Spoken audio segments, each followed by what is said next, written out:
Good morning everyone, मैं हूं धीरज सिंह और आज की इस वीडियो में हम पढ़ने वाले हैं मेटल्स एंड नॉन मेटल्स। आप जीकेएसएसबी की किसी भी एग्जाम की तैयारी कर रहे हो, metals and non metals is one of the most important topic for GKSSB competitive exams, because यहाँ से आपको मिनिमम 1 से 2 क्वेश्चन हर एक एग्जाम में देखने को मिलेगा और इस टॉपिक को हम यहाँ पे डिटेल में कवर करेंगे। बट इससे पहले मैं चाहता हूँ कि हम कुछ और कंसेप्ट को क्लियर करें।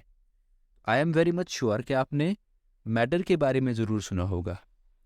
तो मैटर हम किसी भी ऐसी चीज़ को कह सकते हैं जिसका मास हो और जो स्पेस ऑक्यूपाई करता हो। फॉर एग्जांपल, मैं आपको एग्जांपल देता हूँ। जैसे मान लो एक रॉक है, ठीक है। अब इस रॉक का खुद का मास है, खुद का वजन है और साथ में देखो ये इतना एरिया कवर कर रही है, ये रॉक इतना एरिया कवर कर रही है। तो हम मैटर ऐसे सब्सटेंस को कह सकते हैं जिसका मास होता है और जो स्पेस ऑक्यूपाई करता है। जैसे मैंने यहाँ पे आपको रॉक की एग्जांपल ली। अब ये मैटर सॉलिड भी हो सकता है, लिक्विड भी हो सकता है, गैसियस फॉर्म में भी हो सकता है, ठीक है। या मैं अगर आपको सिंपल टर्म्स में मैटर समझाना चाहूँ तो इस यूनिवर्स की फिजिकल मटेरियल को हम मैटर कहते हैं। इस यूनिवर्स में जितना भी मटेरियल फिजिकल है उसे हम मैटर कहते हैं, ओके। अब ये मैटर खुद एलिमेंट्स को कंबाइन करके बनता है, अलग अलग एलिमेंट्स को मिला के बनता है। For example hydrogen, carbon, oxygen, calcium, iron, gold, silver, sodium, ये सारे के सारे एलिमेंट्स हैं और इन्हीं एलिमेंट्स को मिला के हमारे पास मैटर बनता है। अब बेसिकली ये एलिमेंट्स होते क्या हैं? तो हम ये कह सकते हैं कि एलिमेंट्स प्योर सब्सटेंस होते हैं जो एक ही प्रकार के एटम से मिलकर बनते हैं। फॉर एग्जांपल, जैसे मैंने आपको आयरन की एग्जांपल ली, तो आयरन जो एलिमेंट है वो सिर्फ आयरन के मेटल को मिला के ही बना हुआ है। सिमिलरली जैसे मैंने गोल्ड की एग्जांपल आपको दी, तो गोल्ड जो है वो गोल्ड के एटम को मिलाकर ही बना हुआ है। तो एलिमेंट्स प्योर सब्सटेंस होते हैं जो एक ही प्रकार के एटम्स को मिलाकर बनते हुए। और अभी तक वैज्ञानिकों ने 118 एलिमेंट्स को डिस्कवर किया हुआ है और हर एक एलिमेंट की अपनी ही यूनिक प्रॉपर्टीज होती हैं और इन प्रॉपर्टीज के बेस पे ही इनको पीरियोडिक टेबल में सेट किया हुआ है। Late me show you periodic table. तो आप यहाँ पे देख पाओगे पीरियोडिक टेबल है। इसमें आप देखो ये सारे के सारे एलिमेंट्स हैं और हर एक एलिमेंट को उसकी प्रॉपर्टी के बेस पे ही यहाँ पे रखा गया है। फॉर एग्जांपल ये पोर्शन आप देखोगी, इसमें आपको मोस्ट ऑफ सारे के सारे मेटल्स दिखेंगी। सिमिलरली आप यहाँ पे देख पाओगे इसकी सारी की सारी नोबल गैसेस हैं, ओके। तो इनके प्रॉपर्टीज के बेस पे ही इनको पीरियोडिक टेबल में अलग अलग पोजीशन पे सेट किया हुआ है। जैसा कि मैंने आपको कहा कि इन एलिमेंट्स को इनकी प्रॉपर्टीज के बेस पे पीरियोडिक टेबल में सेट किया हुआ है।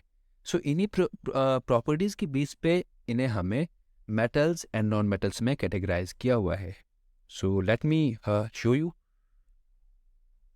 सो आप यहाँ पे पीरियोडिक टेबल में देख सकते हो, यहाँ पे ये अलग अलग कैटेगरीज में एलिमेंट्स को डिवाइड किया हुआ है, जिसमें एक कैटेगरी मेटल्स की है, नॉन मेटल्स की है और भी अन्य कैटेगरीज हैं। So let us discuss metal. So metal is a solid material जो टिपिकली हार्ड होते हैं, शाइनी होते हैं और इलेक्ट्रिसिटी और हीट के गुड कंडक्टर्स होते हैं।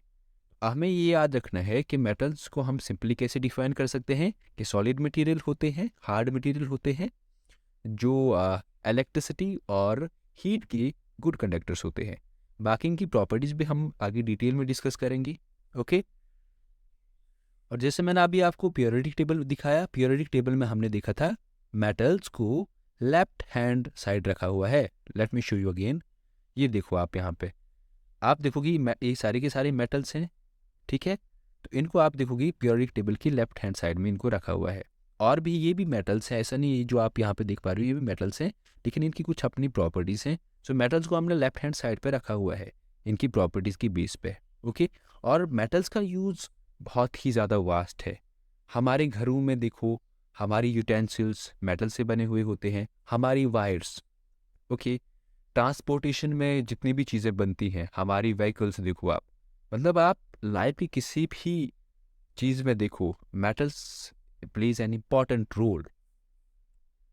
और ऐसा नहीं कि मेटल्स का यूज़ सिर्फ हम आज कर रहे हैं, इनका यूज़ सदियों से होता आ रहा है और आज भी इनका यूज़ उतना ही ज़्यादा होता है जितना कि पहले होता था। अब यहाँ पे नई-नई टेक्नोलॉजी जैसे एडवांस हो रही है, तो मेटल्स का यूज़ बहुत ज़्यादा स्तर पे बढ़ गया है।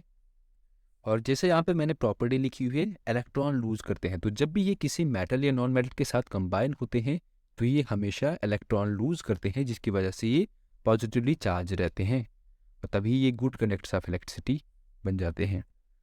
फॉर एग्जांपल आप यहाँ पे देखो, जैसे मैंने यहाँ पे मेटल की एग्जांपल दी हुई है, iron, copper, silver, gold, aluminium और भी डिफरेंट मेटल्स हैं। और जैसा मैंने आपको डेफिनेशन में समझाया था कि मेटल हार्ड सब्सटेंसेस होते हैं, तो बेसिकली ये हार्ड सब्सटेंसेस में एक एक्सेप्शन ये भी है कि mercury is the only liquid matter. तो ये आपको ये भी याद रखना है कि मरकरी ही एकमात्र लिक्विड मेटल है। बाकी आप जितने भी मेटल्स हैं वो सारे के सारे सॉलिड हैं। आई होप आपको ये चीज़ क्लियर हो गई होगी।